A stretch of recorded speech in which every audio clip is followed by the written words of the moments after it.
it is the week of the Sanderson Farms Championship. It's almost here. Sports Talk Mississippi will be there at the Country Club of Jackson on Wednesday and Thursday. And then the Gallo Show and Middays will be out there this coming Friday. Swing into the Sanderson Farms Championship for a good time and a great way to give back. Proceeds from the championship are donated to Children's of Mississippi. For more information, go to Sanderson Farms Championship, all one word, .com. The weather's supposed to be pretty good as well. Looking at the forecast, excited about that. So, Sanderson Farms Championship, it is here, and I look forward to being out there doing middays this coming Friday, and the Sports Talk guys as well on Thursday. Ought to be a good week. Ken Newburger, Executive Director of the Mississippi Medical Marijuana Association, is our guest here on Middays. Thanks for coming in, Ken. Thanks for having me. We just wanted to get you in and get an update. It's been a while since we've talked to you, and I think the last time you were in the studio, you shared that you thought the retailers would have product for sale by November timeframe? Yeah, late November. Okay. It looks like the plants are really coming along. They're about halfway through their growth cycle for the people who started in July. It's fun to see plants actually in the ground in Mississippi. It's been really fun. So there's been a lot of activity, a lot of growers, processors, et cetera, all busy setting up shop, getting ready. Retailers now, I haven't seen any in the areas where the localities, the municipalities opted in. I haven't seen any signage or anything to that effect. So tell us about that. How's that work? Signage for marijuana is pretty restricted in this state. What you can and can't advertise. You can put branding up there, but you still have to be compliant with local laws. So I think a lot of people are waiting until they have product on the shelves to actually put up any sort of, hey, this is where we are, this is what we do, but it won't be super aggressive signage because of the way that it's restricted. I understand. And we should also point out no outdoor advertising. Is that correct, on the big billboards and stuff? Yeah, billboards is completely restricted. Can't do that. What about television, radio, et cetera?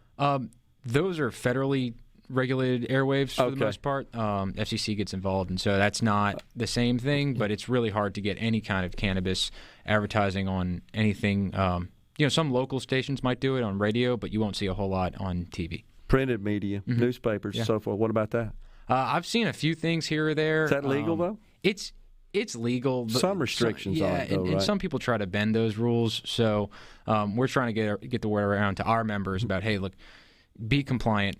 Read the regulations on advertising very carefully. It's rather restrictive, but there are ways to get your brand and your business out there. So I think you'll see more and more as product becomes available. Yeah. So what about the municipalities that did opt in? Have you got sort of a coverage map that you've been tracking, the association's been tracking to see where the retailers are located? Are the municipalities in the counties that opted in or didn't opt out, really, is what the situation was? Because they were automatically in unless they voted to opt out. I think by May 3rd was the date, as I recall. Yes. Yeah. So, and several did, 24 or so, I think. It's about 25% of all municipalities and counties together opted out. So it tracked pretty comparable to the way the vote shook out. Okay. So what does the coverage look like from your perspective at this point? It's pretty great. Most large population centers stayed in, so I think you're just going to see a lot of people going towards Tupelo, Jackson, Pearl. Most of the coast stayed in, But the Department of Revenue actually has a really great interactive map. We were starting to build one, but when the Department of Revenue produced such a great map, we just have started sending everybody to their website to see the opt-in and opt-out. Interesting. Okay. So anything else that you're hearing from your members? Well, this is a question.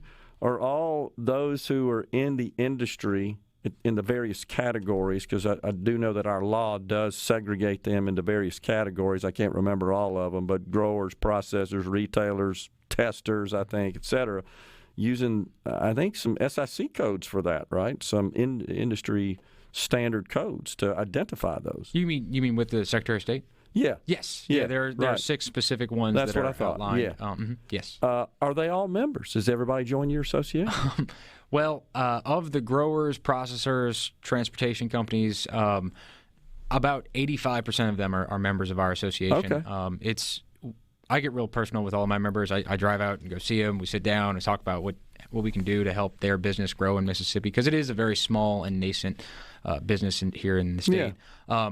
We've got a lot more just individual mom and pop dispensaries across the state that I just haven't had the pleasure to meet, or if I have, it's been in passing. So we're starting to get that real networking coalition going. The Lucky Leaf Expo that will be in early October. We've got an event, breakfast on that Friday morning on October 7th, where it's going to be geared towards having dispensaries and growers meet each other, so that way they can hopefully do business with each other in the long term. So we're starting to get that broad stroke of the industry, but as of right now, we're mostly focused on just getting this thing off the ground. Any feel for how much of the industry is owned by Mississippians who decided to expand into the industry in one of the 7 categories, or came from out of state? I'd say 95%. Most out-of-state companies from Mississippi.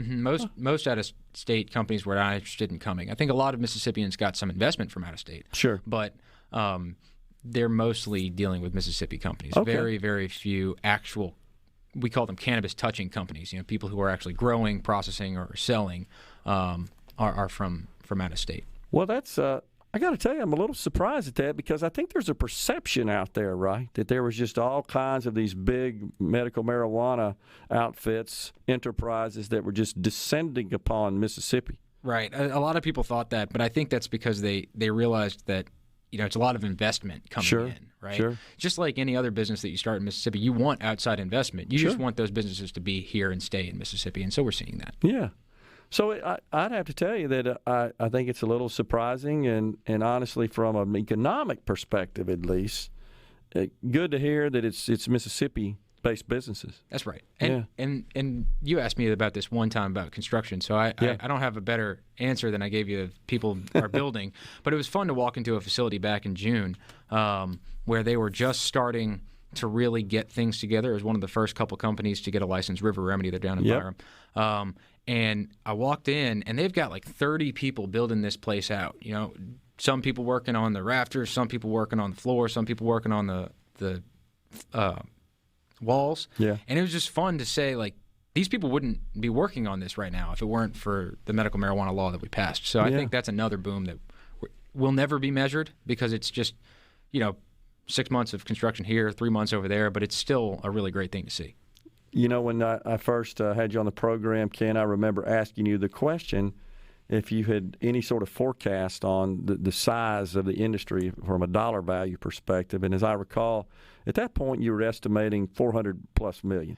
Yeah. What do you think now? Yeah, it's probably about the same. After about 3 or 4 years, that's what we expect is a gross revenue for the industry at large to be about $400 million. And I assume that is more or less a GDP sort of calculation, includes growing, distribution, testing, retailing. Or are you just talking about retail? Okay. Yeah, that's just retail sales. All right. Well, which is at the price point where it's sold to the end user customer. So, but that's a fairly significant and meaningful gauge of the overall size and scope of the industry. Right. And it should be an exponential growth. I mean, we should see, $10 million in the first year, $20 million in the first year, and then 80, and then kind of phasing it in, ramping up. It'll take a couple of years, but that's what we'll do. And we should also point out that all of these various industry players are paying taxes. They're paying fees, really, which are essentially go to the general fund. And taxes, because they do pay their employees. They are paying taxes, you're right about that. And there's a sales tax as well. That's right. But there are also fees depending on what part of the industry you're in. That's correct. Right, from growing to processing to retailing. Yes. Every licenses. Everybody has to pay a licensing fee except for